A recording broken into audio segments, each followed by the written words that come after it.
गौर से सुनिए दोस्तों, क्या आप सच में ईमानदार हैं? अपने आप से तो आपने भी यह महसूस किया होगा।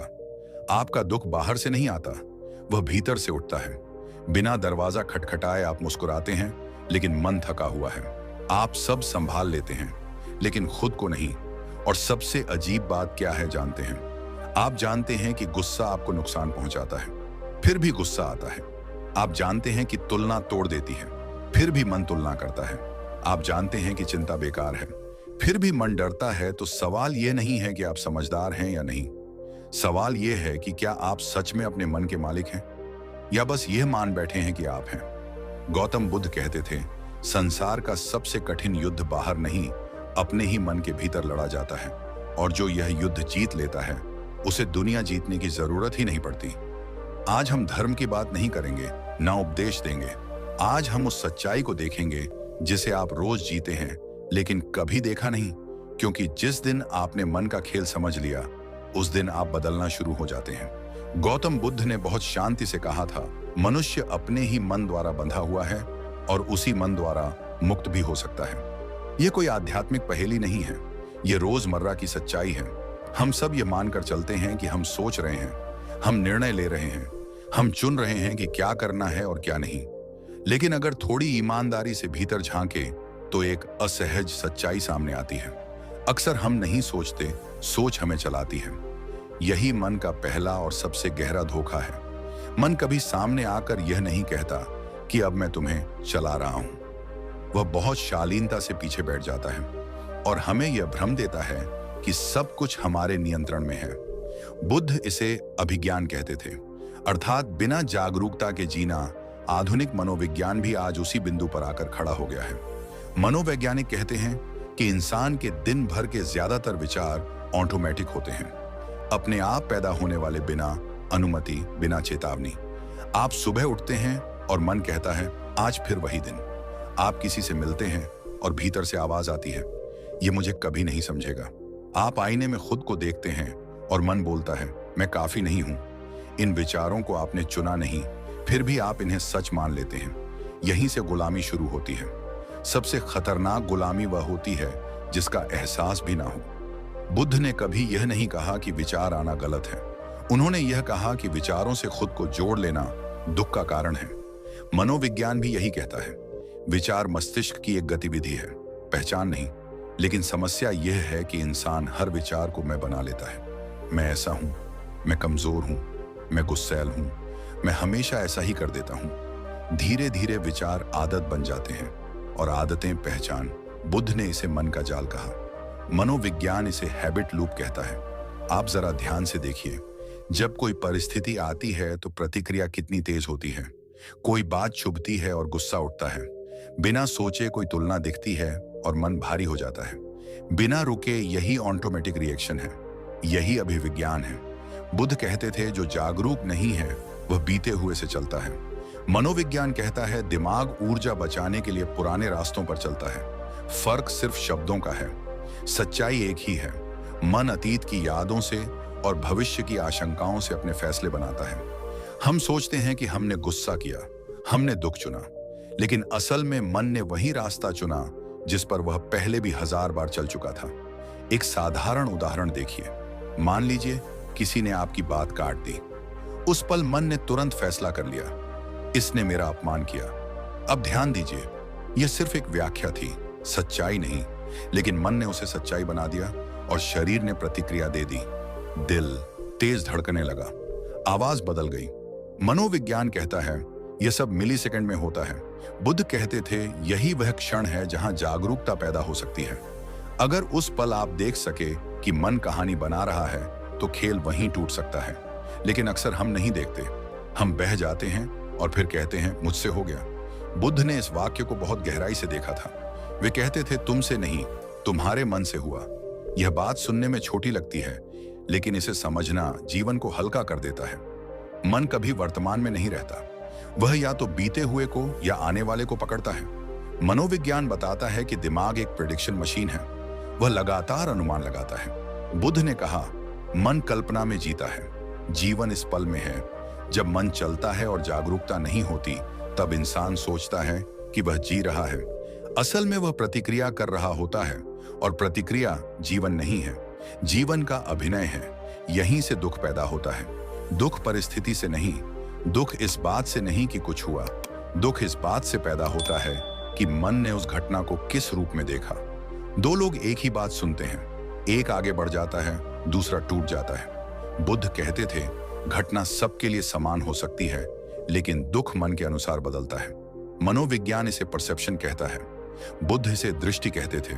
मन जब बिना जागरूकता के चलता है तो वह हमें यह महसूस ही नहीं होने देता कि हम उसके पीछे चल रहे हैं। हम मान लेते हैं कि मैं ऐसा ही हूं। यही वाक्य सबसे मजबूत जंजीर है।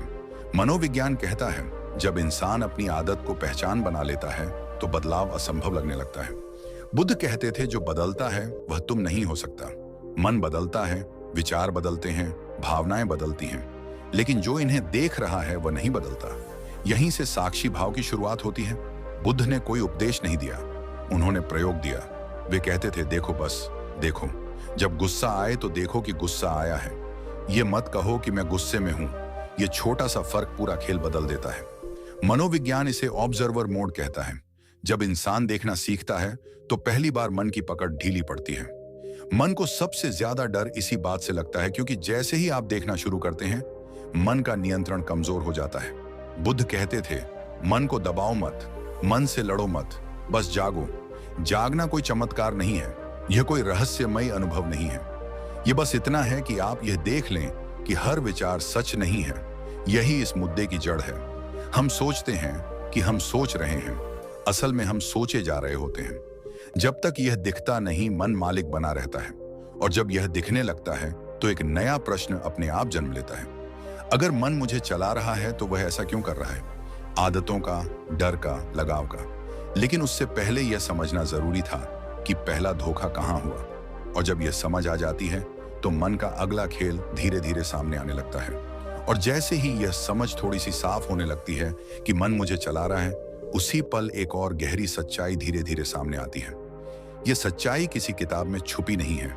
यह आपके रोजमर्रा के जीवन में, आपकी हर बेचैनी में, आपकी हर थकान में, आपकी हर अधूरी नींद में मौजूद है। मन सिर्फ आपको नहीं चलाता, मन आपको समय में भटका देता है।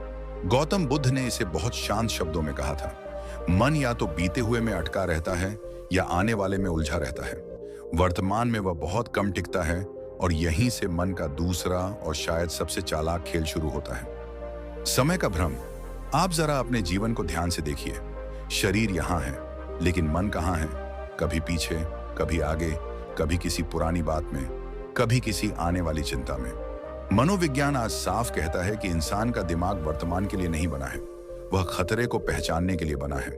इसलिए वह या तो अतीत की गलती खोजता है या भविष्य का डर। बुद्ध ने इसे बहुत पहले पहचान लिया था। उन्होंने कहा था जो बीत गया उसे पकड़ना दुख है, जो आया ही नहीं उसे जीना चिंता है। मन को यह दोनों बहुत पसंद है। क्यों?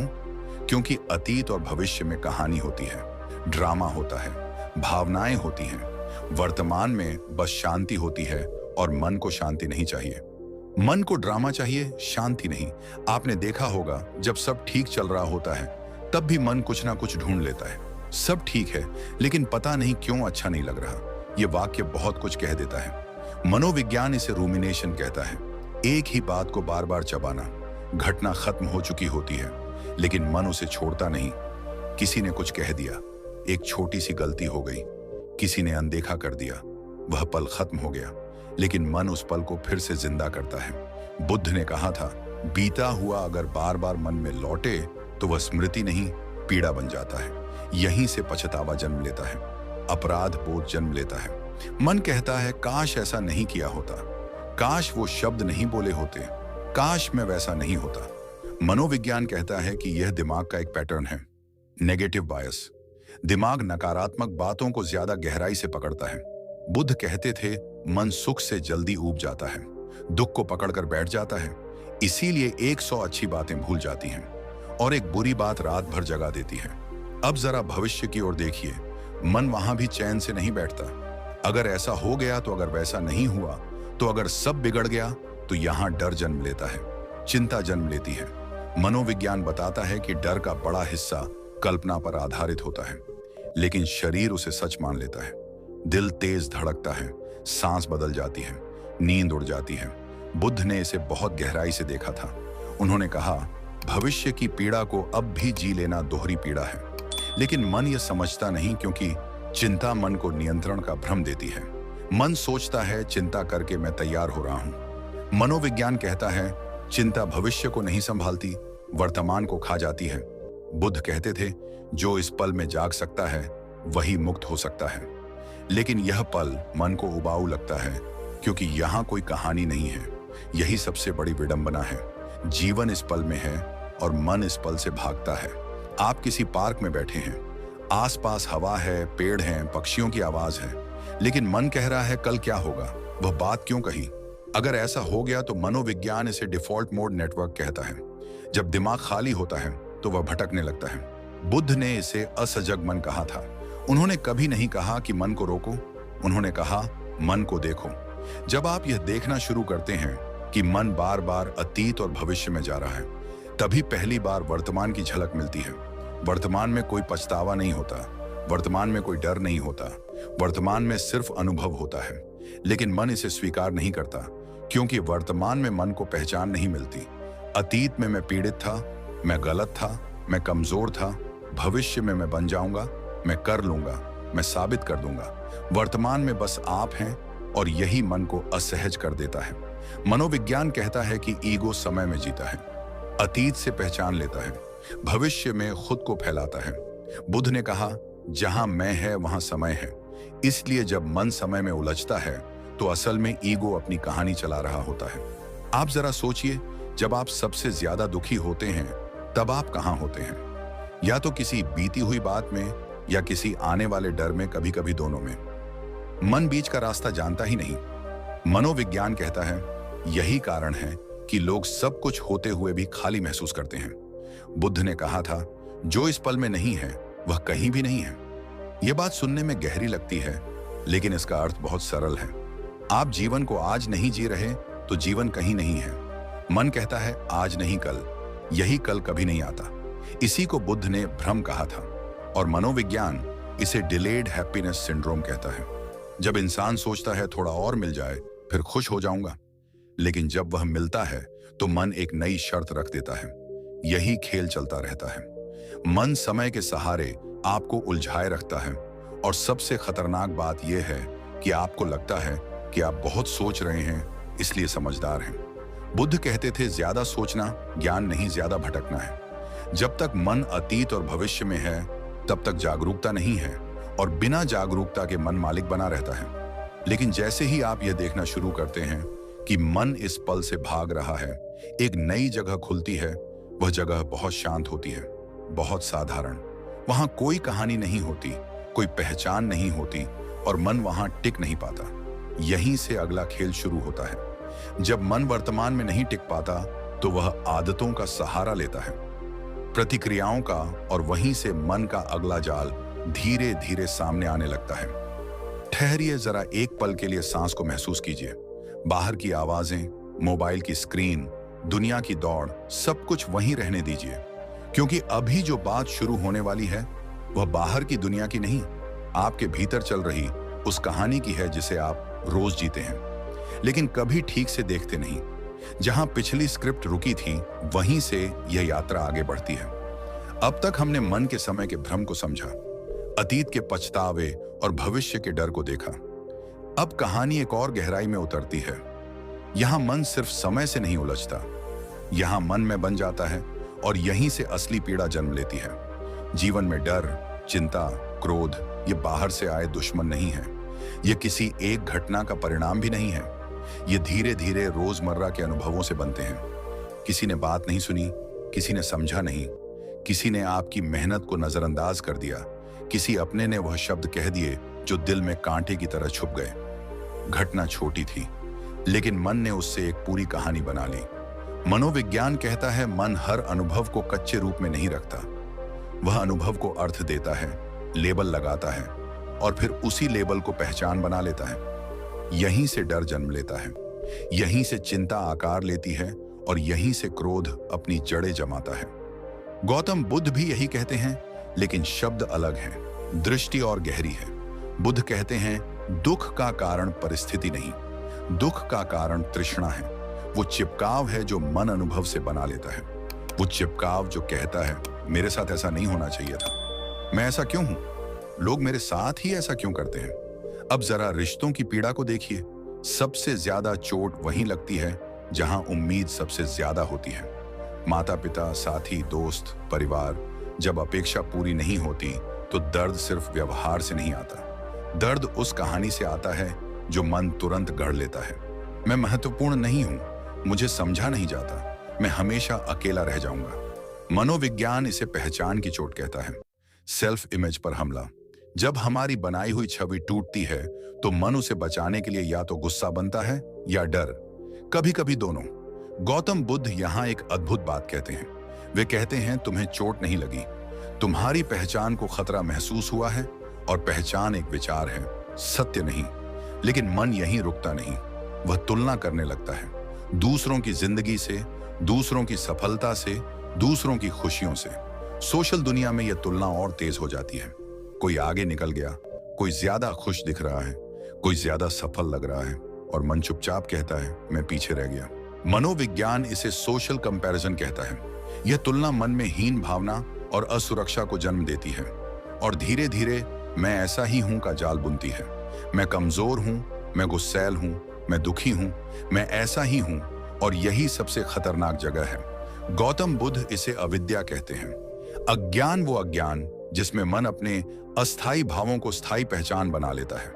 बुद्ध कहते हैं तुम दुखी नहीं हो, दुख तुम्हारे भीतर उठ रहा है। तुम क्रोध नहीं हो, क्रोध तुम्हारे भीतर आ जा रहा है। लेकिन जब तुम कहते हो मैं दुखी हूं, तो दुख सिर्फ भावना नहीं रहता, वह मैं बन जाता है।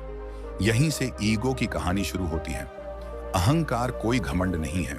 अहंकार वो आवाज है जो हर अनुभव को मेरे साथ जोड़ देती है। मेरी इज्जत, मेरा अपमान, मेरी तारीफ, मेरी हार, मेरी जीत। मनोविज्ञान कहता है ईगो एक नैरेटिव है, एक लगातार चलती कहानी जो मन खुद से सुनाता रहता है। इस कहानी में हर तारीफ खुशी बनती है, हर अपमान जहर। कोई आपको सराहता है, मन फूल जाता है, कोई आलोचना करता है, मन टूट जाता है। लेकिन दोनों ही स्थितियों में आप अपनी शांति किसी और के हाथ में दे देते हैं। गौतम बुद्ध यहाँ बिल्कुल सीधी बात कहते हैं।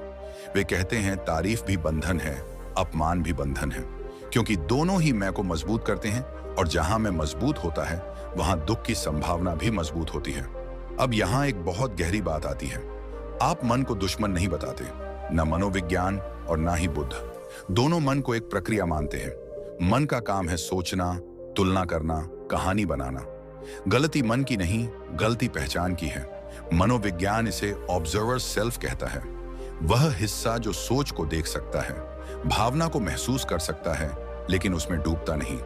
जब व्यक्ति यह सीख लेता है कि मेरे भीतर विचार आ रहे हैं, ना कि मैं यही विचार हूं, तब परिवर्तन शुरू होता है। गौतम बुद्ध इसे साक्षी भाव कहते हैं। देखने की कला लड़ने की नहीं, दबाने की नहीं, भागने की नहीं, सिर्फ देखने की। बुद्ध कहते हैं जब तुम किसी भावना को पूरी तरह देख लेते हो तो वह टिक नहीं पाती, क्योंकि उसका ईंधन तुम्हारी पहचान होती है। अब जरा अपने रोजमर्रा के जीवन को देखिए। किसी ने ऑफिस में आपकी बात काट दी, मन ने तुरंत कहा मुझे इज्जत नहीं दी गई। दिन भर वही दृश्य घूमता रहा, रात को नींद नहीं आई। असल घटना 5 सेकंड की थी, लेकिन मन की कहानी 5 घंटे 5 दिन चलती रही। दुख परिस्थिति से नहीं, मन की कहानी से पैदा होता है। यही केंद्रीय संदेश है, और यही वह जगह है जहां यह स्क्रिप्ट सिर्फ जानकारी नहीं रहती, एक अंदर देखने की यात्रा बन जाती है। बुद्ध कहते हैं विचार आते हैं, विचार जाते हैं, भावनाएं उठती हैं, भावनाएं गिरती हैं, लेकिन जो देख रहा है वह स्थिर है, वो तुम हो। मनोविज्ञान भी यही कहता है, thoughts are events in the mind, not facts. लेकिन जब हम उन्हें सच मान लेते हैं तो वे हमें चलाने लगते हैं।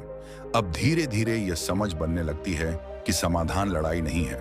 मन से लड़कर कोई कभी शांत नहीं हुआ, दमन करके कोई कभी मुक्त नहीं हुआ। शांति आती है देखने से, और यहीं पर यह मुद्दा अगले मुद्दे के लिए रास्ता बनाता है। जब आप देखना सीखते हैं तो सवाल बदल जाता है। अब सवाल यह नहीं रहता कि विचार कैसे रोके, बल्कि यह बन जाता है कि जो देख रहा है वह कौन है। यहीं पर अगली परत खुलने वाली है, जहां मन की आदतें, उसके पैटर्न और उसकी जड़ों की बात होगी। लेकिन उससे पहले यह बीज मन में बैठ जाना चाहिए। आप अपने विचार नहीं हैं, आप वह हैं जो विचारों को देख सकता है।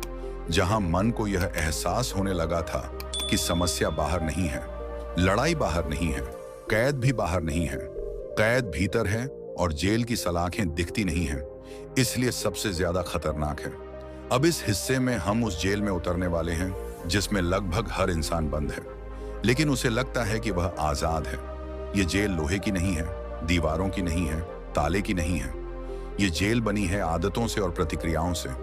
आदतों और प्रतिक्रियाओं की जेल, वही गुस्सा, वही डर, वही प्रतिक्रिया, हर बार वही शब्द, वही तरीका, वही पछतावा और फिर वही वादा, अब नहीं करूंगा, और कुछ समय बाद फिर वही। यहां से बात शुरू होती है। मनुष्य जब बार बार एक ही गलती करता है तो वह मूर्ख नहीं होता, वह सिर्फ आदतों का कैदी होता है, और यह बात जितनी गहरी है उतनी ही दर्दनाक भी है। मनोविज्ञान कहता है, दिमाग का पहला उद्देश्य सुख नहीं है, शांति नहीं है, खुशी नहीं है। दिमाग का पहला उद्देश्य है ऊर्जा बचाना, कम से कम मेहनत में जिंदा रहना। इसलिए दिमाग नए रास्ते नहीं ढूंढता, वह पुराने रास्तों को ही चुनता है, चाहे वे रास्ते आपको चोट ही क्यों ना देते हों। अगर आप हर बार गुस्से में चिल्लाते आए हैं तो अगली बार भी दिमाग वही रास्ता चुनेगा। अगर आप हर बार डर कर पीछे हटे हैं तो अगली बार भी वही होगा। अगर आप हर बार खुद को दोष देकर टूटते आए हैं तो अगली बार भी वही पैटर्न दोहराया जाएगा। क्यों? क्योंकि वह रास्ता जाना पहचाना है, और दिमाग को जाना पहचाना रास्ता सुरक्षित लगता है। यहां पर मनोविज्ञान एक कड़वी सच्चाई बताता है। कंफर्ट जोन का मतलब सुख नहीं होता। कंफर्ट जोन का मतलब होता है परिचित दुख, वह दुख जिसे आप पहचानते हैं, वह दर्द जिसे आप समझते हैं, वह तकलीफ जिसके साथ आप जीना सीख चुके हैं। इसलिए कई लोग कहते हैं, मैं ऐसा ही हूं, मेरा स्वभाव ही ऐसा है, मुझसे बदला नहीं जाएगा। मनोविज्ञान इसे आइडेंटिटी लॉक कहता है। जब इंसान अपनी आदतों को अपनी पहचान बना लेता है, और यहीं से असली जेल बनती है। अब जरा यहीं पर गौतम बुद्ध की ओर चलते हैं। बुद्ध ने दिमाग को मशीन नहीं कहा, उन्होंने मन को नदी कहा, एक बहती हुई नदी जो हर पल बदल रही है। बुद्ध कहते हैं, तुम वह नहीं हो जो तुम सोचते हो कि तुम हो, तुम वह नहीं हो जो तुमने कल किया, तुम वह नहीं हो जो तुम्हारी आदतें कहती हैं।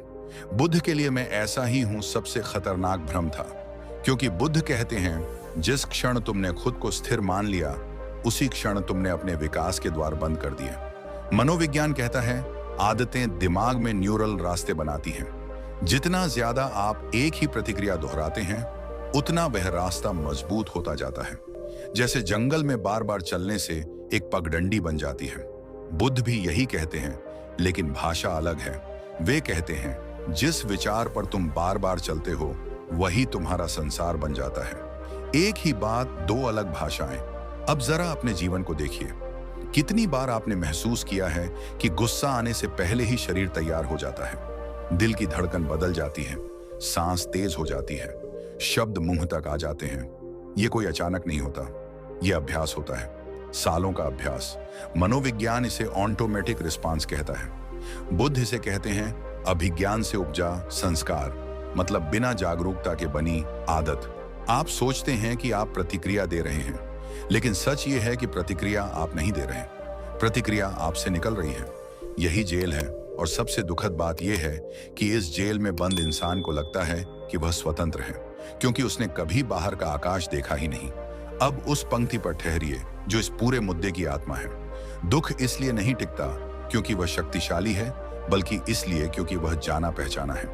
आप किसी रिश्ते में दुखी रहते हैं फिर भी छोड़ नहीं पाते, क्योंकि वह दुख आपको परिचित है। आप किसी आदत से परेशान रहते हैं फिर भी बदल नहीं पाते, क्योंकि वह पीड़ा आपकी पहचान बन चुकी है। मनोविज्ञान कहता है, दिमाग अनिश्चित सुख से ज्यादा निश्चित दुख को चुनता है, क्योंकि अनिश्चितता डराती है। बुद्ध भी यही कहते हैं, मन भय से चिपकता है, सत्य से नहीं। अब यहाँ एक गहरी बात समझिए। बुद्ध ने कभी यह नहीं कहा कि दुख बाहर से आता है, उन्होंने कहा दुख प्रतिक्रिया से पैदा होता है। घटना और दुख के बीच एक खाली जगह होती है, उस जगह में आपकी आदत बैठी होती है। कोई आपको कुछ कहता है, वह घटना है, आपका तुरंत गुस्सा वह आदत है, और जो भीतर जलन होती है वही दुख है। मनोविज्ञान इसे स्टिमुलस रिएक्शन लूप कहता है, बुद्ध इसे कहते हैं प्रतीत्यस्पाद। दोनों का मंतव्य एक ही है, अगर बीच की जगह में जागरूकता आ जाए तो जेल की दीवार गिरने लगती है। लेकिन समस्या यह है कि हमें उस बीच की जगह का अनुभव ही नहीं है। हम सीधे घटना से प्रतिक्रिया में कूद जाते हैं, जैसे किसी ने बटन दबाया और मशीन चालू हो गई। अब सोचिए, अगर मशीन ही आप हैं तो आजादी कहाँ है? यही बुद्ध कहते हैं, तुम मशीन नहीं हो, तुम साक्षी हो। लेकिन साक्षी बनना आसान नहीं है, क्योंकि साक्षी बनने का मतलब है अपनी आदतों को टूटते हुए देखना, और आदतें टूटते समय दर्द देती हैं। मनोविज्ञान कहता है, जब आप किसी पुरानी आदत को तोड़ते हैं तो दिमाग खतरे का अलार्म बजाता है। घबराहट होती है, बेचैनी होती है, असहजता होती है। इसीलिए लोग वापस उसी दुख में लौट जाते हैं जिसे वे जानते हैं। बुद्ध इसे कहते हैं तृष्णा की वापसी। अब इस हिस्से में एक बहुत साधारण लेकिन गहरा उदाहरण समझिए। मान लीजिए कोई इंसान हर बार अपमान होने पर चुप हो जाता है, भीतर ही भीतर टूटता है लेकिन बाहर से शांत रहता है। सालों बाद वह कहता है, मैं शांत स्वभाव का हूं। मनोविज्ञान कहता है, नहीं, यह शांत स्वभाव नहीं है, यह अवॉइडेंस पैटर्न है, डर की आदत। बुद्ध कहते हैं, यह शांति नहीं है, यह दबाया हुआ भय है। देखिए, शब्द अलग हैं लेकिन सच्चाई एक ही है। और जब कोई उसे बदलने की बात करता है तो वह कहता है, मैं ऐसा ही हूं। यही वाक्य जेल का दरवाजा बंद कर देता है। बुद्ध कहते हैं, जिस दिन तुमने यह मान लिया कि तुम ऐसे ही हो, उस दिन तुमने जागरण से समझौता कर लिया।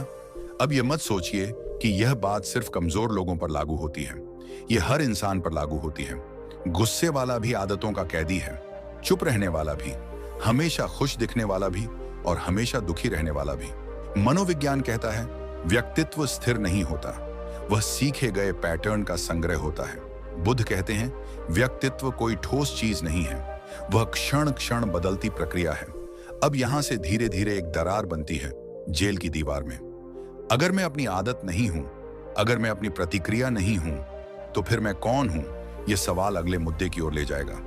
लेकिन अभी यहीं ठहरना जरूरी है, क्योंकि जब तक आप यह नहीं देखेंगे कि आप हर दिन कैसे उसी दुख को चुनते हैं जिसे आप जानते हैं, तब तक आप आजादी की बात समझ ही नहीं पाएंगे। बुद्ध कहते हैं, पहचान ही बंधन है।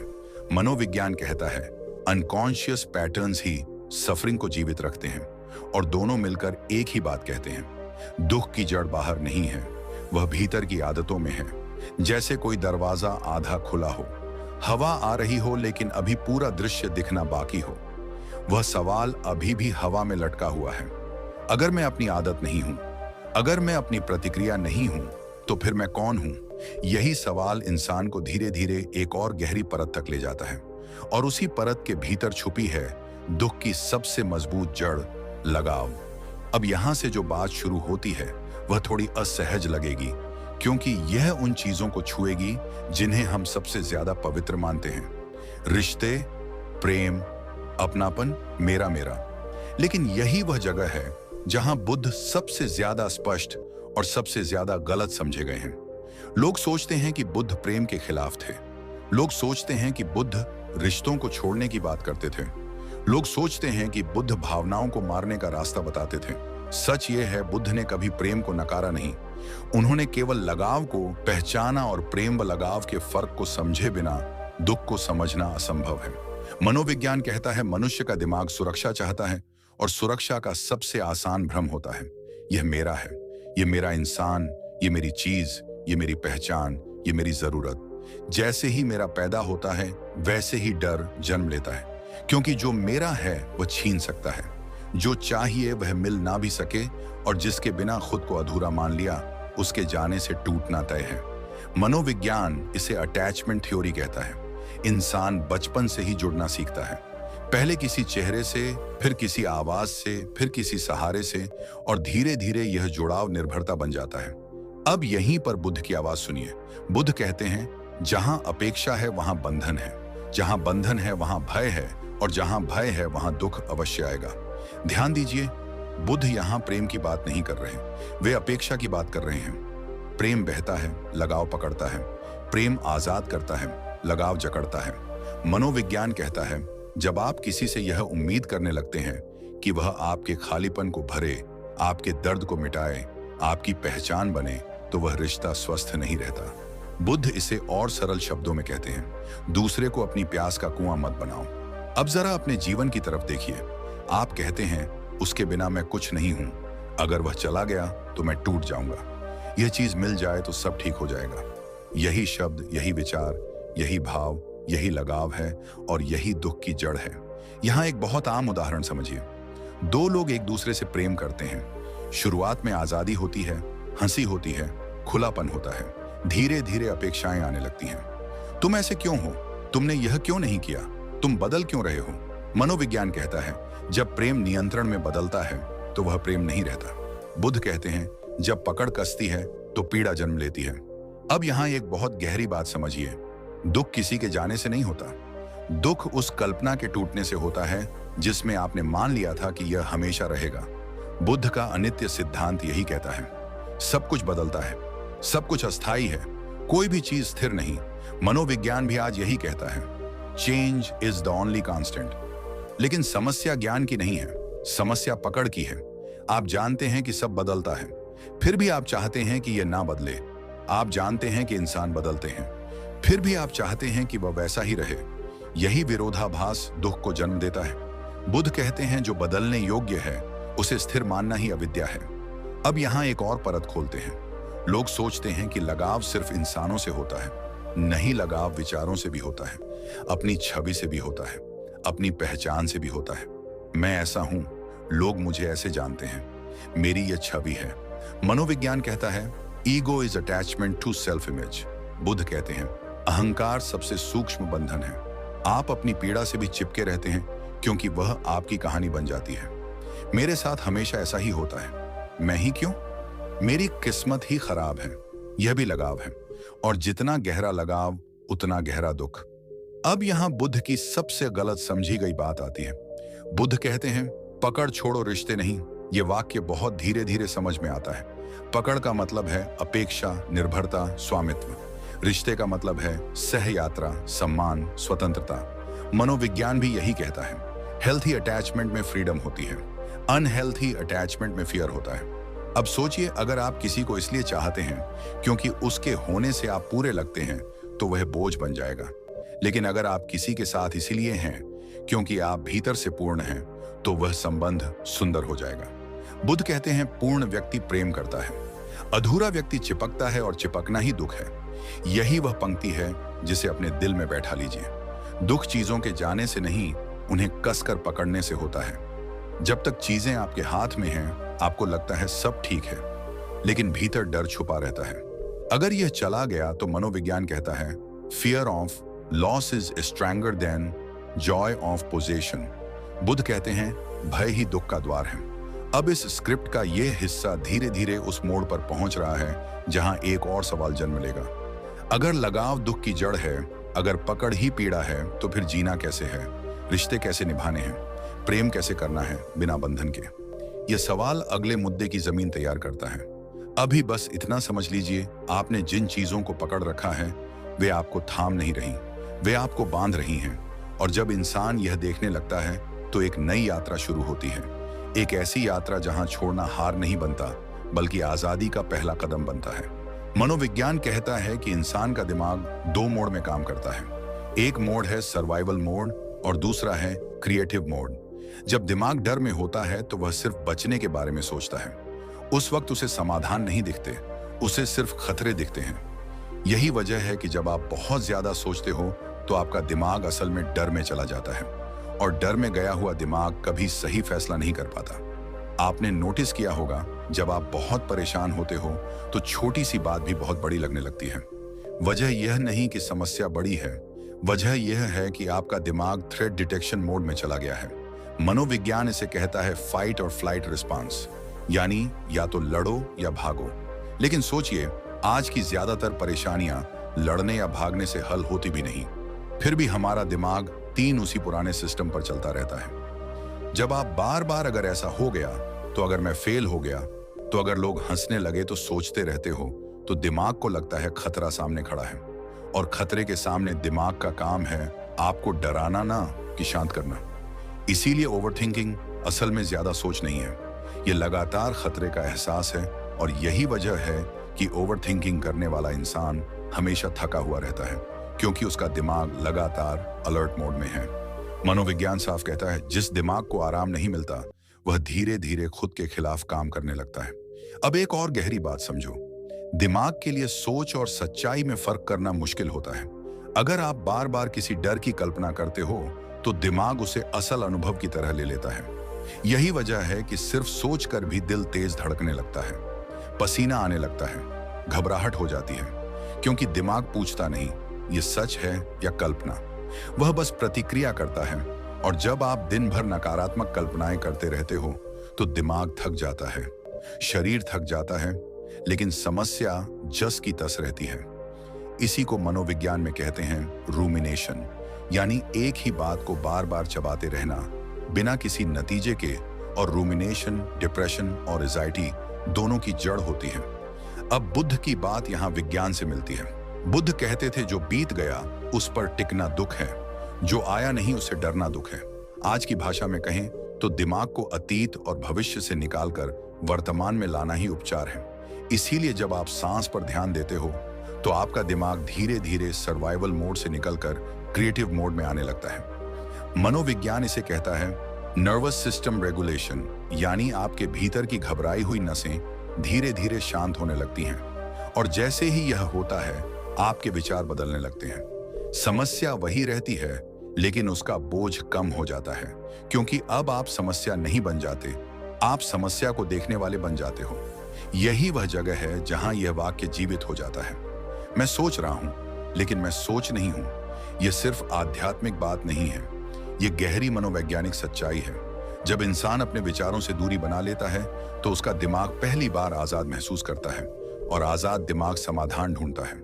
इसीलिए जो लोग शांत होते हैं वे कम नहीं सोचते, वे सही दिशा में सोचते हैं। तेज दिमाग वो नहीं होता जो हर समय चलता रहे, तेज दिमाग वो होता है जो जरूरत पड़ने पर ही चले। और यही कारण है कि शांत लोग कम बोलते हैं, लेकिन जब बोलते हैं तो उनकी बात असर करती है, क्योंकि उनका दिमाग डर से नहीं स्पष्टता से काम कर रहा होता है। अगर सोच को रोका नहीं जा सकता तो उसे सही दिशा कैसे दी जाए? अगर सोच को रोका नहीं जा सकता तो सोच को दबाने की कोशिश सबसे बड़ी गलती बन जाती है। मनोविज्ञान कहता है जिस विचार को आप जबरदस्ती रोकते हो वह और ताकतवर होकर लौटता है। इसीलिए जो लोग कहते हैं सोचना बंद करो, वे अनजाने में दिमाग के साथ लड़ाई शुरू कर देते हैं, और दिमाग से लड़ाई कोई इंसान कभी जीत नहीं पाया। बुद्ध इसीलिए कहते थे विचारों को रोको मत, उन्हें देखो, क्योंकि जो चीज देखी जाती है वह धीरे धीरे कमजोर पड़ जाती है। अब जरा अपने रोजमर्रा के जीवन को देखो। रात को जब तुम सोने जाते हो तभी दिमाग सबसे ज्यादा क्यों चलता है? क्योंकि दिन भर तुम भागते रहे, काम में उलझे रहे, मोबाइल में खोए रहे, लेकिन दिमाग से कभी मिले ही नहीं। और जैसे ही शांति मिली विचार बोले अब हमारी बारी है। मनोविज्ञान इसे कहता है अनप्रोसेस्ड थॉट्स, यानी वो विचार जिन्हें तुमने महसूस नहीं किया, बस टालते रहे। और जो टलता रहता है वही रात को शोर करता है। यहीं से ओवरथिंकिंग शुरू होती है। और यहाँ एक और गहरी बात समझो, दिमाग को समस्याओं से उतनी परेशानी नहीं होती जितनी परेशानी होती है अनिश्चितता से। अगर तुम्हें यह पक्का पता हो कि दर्द कब खत्म होगा तो दर्द भी सहा जा सकता है, लेकिन जब दिमाग को पता नहीं होता कि आगे क्या होगा तो वह खुद कहानियां बनाने लगता है, और दिमाग की बनाई कहानियां अक्सर डरावनी होती हैं। इसीलिए जो सोचते रहते हैं वह खोते रहते हैं, क्योंकि वे वर्तमान की ऊर्जा भविष्य की कल्पनाओं में खर्च कर देते हैं, और जो जीते हैं वह पाते हैं। जीने का मतलब मस्ती नहीं, जीने का मतलब है इस पल में मौजूद रहना। मनोविज्ञान कहता है जब इंसान वर्तमान में होता है तो दिमाग अपने आप शांत होने लगता है, क्योंकि वर्तमान में कोई खतरा नहीं होता। खतरा हमेशा या तो बीते कल में होता है या आने वाले कल में। बुद्ध की शिक्षा यहीं पर बहुत वैज्ञानिक बन जाती है। वे कहते थे दुख विचारों में नहीं, उनसे चिपकने में है। सोचो अगर तुम्हारे दिमाग में कोई विचार आए और तुम उसे पकड़ो ही नहीं तो वह अपने आप चला जाएगा। जैसे सड़क पर कोई गाड़ी गुजरती है, तुम उसके पीछे भागते नहीं, तुम बस देखते हो। लेकिन जब दिमाग की गाड़ी गुजरती है तो हम उसमें बैठ जाते हैं, और फिर वही गाड़ी हमें थकान, डर और बेचैनी कहीं दूर छोड़ आती है। यही वजह है कि तेज दिमाग वही होता है जो शांत रहता है, क्योंकि शांत दिमाग हर गाड़ी में नहीं बैठता। वह चुनता है किस पर ध्यान देना है और किसे जाने देना है। अब यहाँ एक बहुत सूक्ष्म लेकिन शक्तिशाली बात समझो। मनोविज्ञान कहता है जिस चीज पर ध्यान जाता है वही चीज बढ़ती है। अगर तुम डर पर ध्यान दोगे तो डर बढ़ेगा, अगर तुम कमी पर ध्यान दोगे तो कमी महसूस होगी। लेकिन अगर तुम सिर्फ देखने की आदत डाल लो तो दिमाग को ईंधन मिलना बंद हो जाता है और बिना ईंधन के विचार ज्यादा दूर नहीं जाते। यही बुद्ध का मौन था। वे चुप इसलिए नहीं रहते थे कि उनके पास कहने को कुछ नहीं था।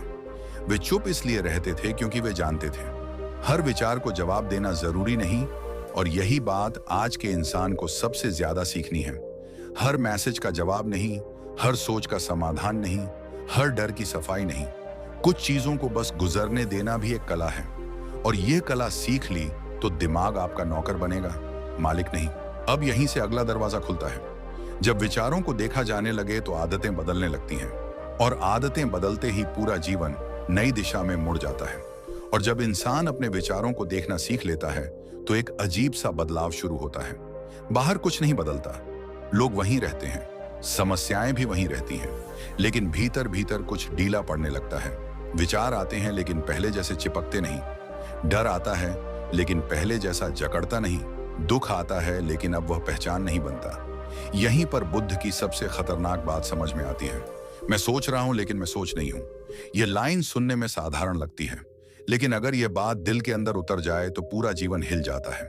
अब जरा इसे अपने रोजमर्रा के अनुभव से जोड़ो। मान लो तुम्हारे दिमाग में एक विचार आया, मैं काफी अच्छा नहीं हूं। पहले क्या होता था? तुम मान लेते थे। फिर दूसरा विचार आता, इसलिए लोग मुझे हल्के में लेते हैं। फिर तीसरा, मेरे साथ ही ऐसा क्यों होता है? और कुछ ही मिनटों में पूरा व्यक्तित्व उस एक सोच के आसपास खड़ा हो जाता था। लेकिन जब यह समझ आ जाती है कि मैं सोच रहा हूं लेकिन मैं सोच नहीं हूं, तो वही विचार बस एक बादल बन जाता है। आता है, रुकता है और चला जाता है। और तुम आकाश बने रहते हो। बुद्ध ने कभी नहीं कहा कि विचार खत्म हो जाएंगे। उन्होंने कहा पहचान टूट जाएगी, और पहचान टूटते ही दुख की जड़ अपने आप सूखने लगती है।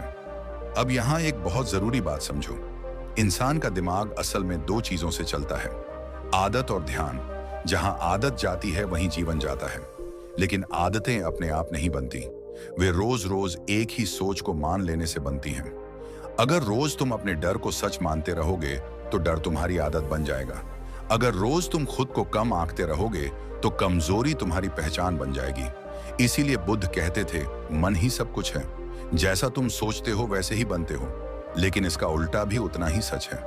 अगर तुम सोच को देखना सीख लो तो सोच तुम्हें बनाना बंद कर देती है। अब सोचो, एक इंसान जो हर दिन एक ही बात सोचता है, मुझे जल्दी करनी है, मुझे आगे निकलना है, मुझे साबित करना है। धीरे धीरे उसके भीतर एक बेचैनी बस जाती है। वह बैठा भी होता है तो भीतर दौड़ रहा होता है। वह हंसता भी है तो भीतर तनाव रहता है।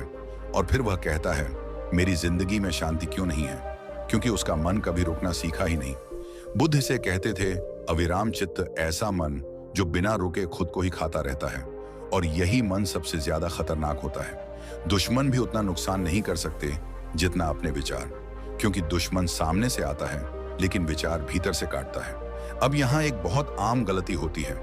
लोग सोचते हैं कि शांति का मतलब सब कुछ छोड़ देना है। नहीं, बुद्ध ने कभी पलायन नहीं सिखाया, उन्होंने जागरण सिखाया। उन्होंने कहा, दुनिया में रहो लेकिन दिमाग में नहीं, काम करो लेकिन उलझो मत, सोचो लेकिन खो मत जाओ। यही वजह है कि तेज दिमाग वही होता है जो शांत रहता है। शांत का मतलब सुस्त नहीं, शांत का मतलब साफ। जैसे पानी जब शांत होता है तो नीचे तक दिखता है, और जब वही पानी उफनता है तो सिर्फ शोर करता है। आज ज्यादातर लोग शोर करते हैं, भीतर भी बाहर भी, और शोर में निर्णय गलत होते हैं, रिश्ते टूटते हैं और जिंदगी थकावट बन जाती है। अब बुद्ध की एक और गहरी शिक्षा यहीं पर जुड़ती है। वे कहते थे, जो घट रहा है उससे ज्यादा दुख उस पर सोचने से होता है।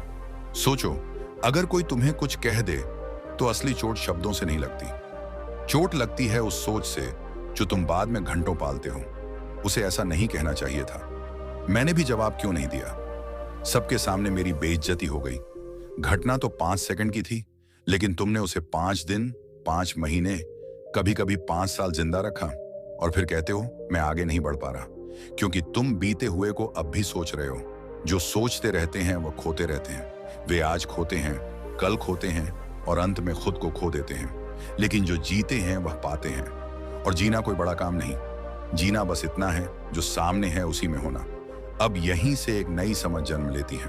अब इस स्पष्टता को रोजमर्रा की जिंदगी में कैसे उतारा जाए, यहीं से खुलेगा, जहां हम देखेंगे कि कैसे छोटे छोटे भीतरी अभ्यास पूरे जीवन की दिशा बदल देते हैं, क्योंकि जब इंसान शांत रहना सीख लेता है, जब वह जल्दबाजी से बाहर आ जाता है, जब वह अपने मन की चालें पहचानने लगता है, तब जीवन उसके सामने एक नया प्रश्न रखता है।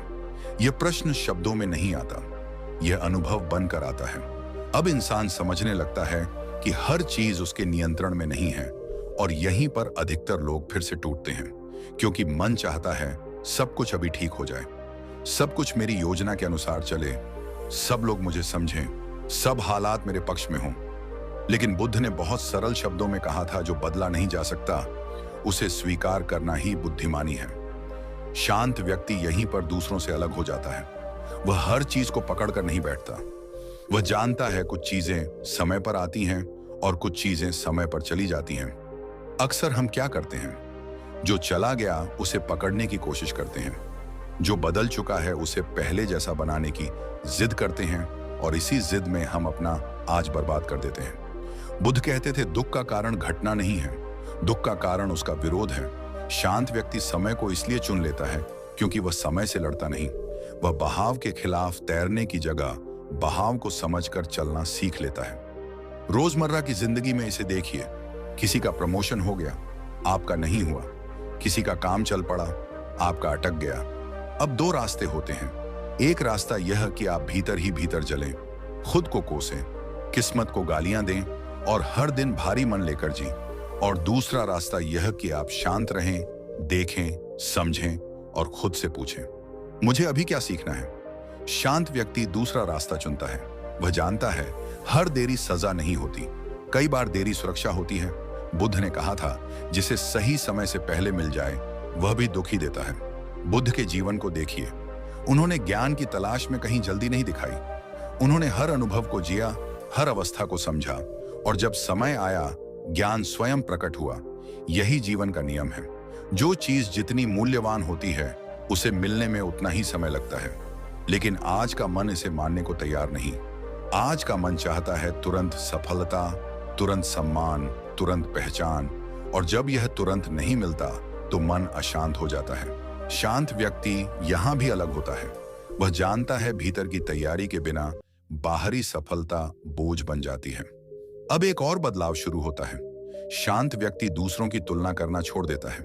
वह यह नहीं देखता कि कौन आगे है, कौन पीछे है। वह केवल यह देखता है, मैं आजकल से बेहतर हूं या नहीं।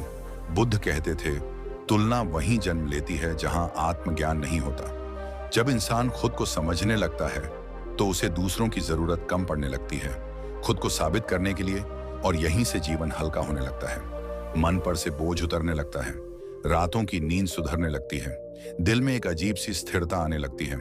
लोग बाहर से कुछ भी कहें, भीतर कुछ नहीं हिलता। ये वही अवस्था है जहां इंसान पहली बार महसूस करता है, मैं सुरक्षित हूं। और जब इंसान भीतर से सुरक्षित हो जाता है तो वह डर से फैसले नहीं करता, वह लालच से नहीं चलता, वह किसी को देखकर अपनी दिशा नहीं बदलता। यहीं पर उसका समय पूरी तरह उसका हो जाता है।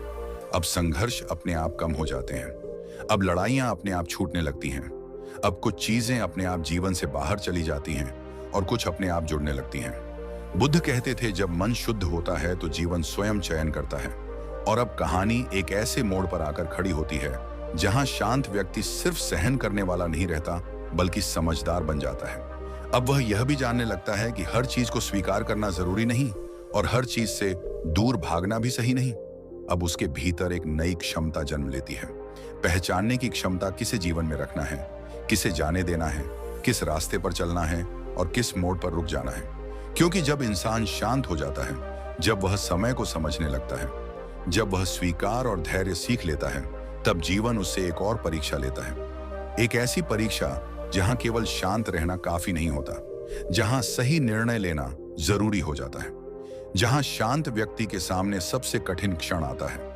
यह वह क्षण नहीं होता जब सब कुछ टूट रहा हो, बल्कि वह क्षण होता है जब सब कुछ संभव लगने लगता है। क्योंकि बुद्ध कहते थे, सबसे बड़ी परीक्षा दुख में नहीं, सुविधा और अवसर में होती है। जब इंसान लंबे समय तक शांत रहता है, जब वह धैर्य से समय को पकने देता है, तो एक दिन जीवन उसके सामने दरवाजे खोल देता है। लोग उसकी बात सुनने लगते हैं, परिस्थितियां उसके पक्ष में झुकने लगती हैं। वह जो कल तक अनदेखा था आज आवश्यक बन जाता है। और यहीं पर अधिकतर लोग चूक जाते हैं। अब मन कहता है, देखा मैंने सही किया था, अब मुझे दिखाना चाहिए, अब जवाब देने का समय आ गया है, अब मैं भी वैसा ही करूंगा जैसा मेरे साथ किया गया था। यही वह क्षण है जहां शांत व्यक्ति या तो सच में महान बनता है या फिर उसी भीड़ में लौट जाता है जिससे वह अलग हुआ था। बुद्ध ने चेताया था, जिसने शांति को अहंकार बना लिया उसने सब कुछ खो दिया। शांत रहना इसलिए नहीं था कि आप दूसरों से ऊपर दिखें, शांत रहना इसलिए था कि आप अपने भीतर नीचे ना गिरे। अब जीवन आपको शक्ति देता है, प्रभाव देता है, चुनाव का अधिकार देता है, और अब प्रश्न यह नहीं रहता कि आप क्या कर सकते हैं, प्रश्न यह होता है कि आप क्या चुनते हैं। यही कारण है कि कहा गया, शांत व्यक्ति समय स्वयं चुन लेता है। लेकिन इसके साथ एक और सत्य जुड़ा है, वह अपने कर्म भी स्वयं चुनता है। अब वह बदला नहीं लेता, अब वह साबित नहीं करता, अब वह किसी को नीचा दिखाकर ऊंचा नहीं होता, क्योंकि जिसने मौन में समय को बनते देखा है वह शोर में उसे बिगाड़ता नहीं। रोजमर्रा के जीवन में इसे बहुत साफ देखा जा सकता है। जिस व्यक्ति को कभी नजरअंदाज किया गया, जब वही व्यक्ति निर्णायक स्थिति में पहुंचता है तो उसके पास दो रास्ते होते हैं। अब शांत व्यक्ति समझ चुका होता है कि हर अवसर प्रतिक्रिया देने के लिए नहीं होता, कुछ अवसर जिम्मेदारी उठाने के लिए होते हैं। यहीं से उसका जीवन और ऊंचा उठता है। अब लोग केवल उसे समझदार नहीं, विश्वसनीय भी मानने लगते हैं, क्योंकि वह भावनाओं से नहीं, बोध से चलता है। और अब एक और सूक्ष्म परिवर्तन होता है। शांत व्यक्ति को यह समझ आने लगती है कि हर निर्णय तुरंत नहीं लिया जाता, कुछ निर्णयों को भी समय चाहिए। बुद्ध ने कहा था, निर्णय वही सही होता है जिसमें मन शांत हो और दृष्टि स्पष्ट हो। अब वह व्यक्ति न हां कहने में जल्दी करता है, न कहने में डरता है। वह ठहरता है, देखता है और भीतर से उत्तर आने देता है। यही ठहराव उसे भीड़ से अलग करता है। अब जीवन उसके लिए घटना नहीं रहता, संवाद बन जाता है। वह समझने लगता है कि जीवन हर मोड़ पर कुछ सिखाने आया है, हर अवसर पर कुछ मांगने नहीं। और यहीं से कहानी एक और गहरी दिशा की ओर बढ़ती है, क्योंकि जब इंसान शांत रहना सीख लेता है, धैर्य समझ लेता है, स्वीकार कर लेता है, सही समय पर सही निर्णय लेने लगता है, तब जीवन उससे एक अंतिम प्रश्न पूछता है। यह प्रश्न शब्दों में नहीं आता, यह भीतर से उठता है। अब आगे किस दिशा में चलना है स्वाभाविक रूप से जन्म लेता है, जहां बात केवल शांति या समय की नहीं रहती, बल्कि उस दिशा की होती है जो तय करती है कि शांत व्यक्ति केवल समझदार बनेगा या वास्तव में मुक्त। जहां शांत व्यक्ति के सामने सबसे कठिन क्षण आता है, यह वह क्षण नहीं होता जब सब कुछ टूट रहा हो, बल्कि वह क्षण होता है जब सब कुछ संभव लगने लगता है। क्योंकि बुद्ध कहते थे, सबसे बड़ी परीक्षा दुख में नहीं, सुविधा और अवसर में होती है। जब इंसान लंबे समय तक शांत रहता है, जब वह धैर्य से समय को पकने देता है, तो एक दिन जीवन उसके सामने दरवाजे खोल देता है। लोग उसकी बात सुनने लगते हैं, परिस्थितियां उसके पक्ष में झुकने लगती हैं। वह जो कल तक अनदेखा था, आज आवश्यक बन जाता है, और यहीं पर अधिकतर लोग चूक जाते हैं। अब मन कहता है, देखा मैंने सही किया था, अब मुझे दिखाना चाहिए, अब जवाब देने का समय आ गया है, अब मैं भी वैसा ही करूंगा जैसा मेरे साथ किया गया था। यही वह क्षण है जहां शांत व्यक्ति या तो सच में महान बनता है या फिर उसी भीड़ में लौट जाता है जिससे वह अलग हुआ था। बुद्ध ने चेताया था, जिसने शांति को अहंकार बना लिया उसने सब कुछ खो दिया। शांत रहना इसलिए नहीं था कि आप दूसरों से ऊपर दिखें, शांत रहना इसलिए था कि आप अपने भीतर नीचे न गिरे। अब जीवन आपको शक्ति देता है, प्रभाव देता है, चुनाव का अधिकार देता है, और अब प्रश्न यह नहीं रहता कि आप क्या कर सकते हैं, प्रश्न यह होता है कि आप क्या चुनते हैं। यही कारण है कि कहा गया, शांत व्यक्ति समय स्वयं चुन लेता है। लेकिन इसके साथ एक और सत्य जुड़ा है, वह अपने कर्म भी स्वयं चुनता है। अब वह बदला नहीं लेता, अब वह साबित नहीं करता, अब वह किसी को नीचा दिखाकर ऊंचा नहीं होता, क्योंकि जिसने मौन में समय को बनते देखा है वह शोर में उसे बिगाड़ता नहीं। रोजमर्रा के जीवन में इसे बहुत साफ देखा जा सकता है। जिस व्यक्ति को कभी नजरअंदाज किया गया, जब वही व्यक्ति निर्णायक स्थिति में पहुंचता है तो उसके पास दो रास्ते होते हैं। एक रास्ता यह कि वह वही करे जो उसके साथ किया गया था, दूसरा रास्ता यह कि वह वही करे जो उसे कभी नहीं मिला। शांत व्यक्ति दूसरा रास्ता चुनता है। बुद्ध कहते थे, अतीत का झड़ वर्तमान के हाथों में मत दो। अब शांत व्यक्ति समझ चुका होता है कि हर अवसर प्रतिक्रिया देने के लिए नहीं होता, कुछ अवसर जिम्मेदारी उठाने के लिए होते हैं।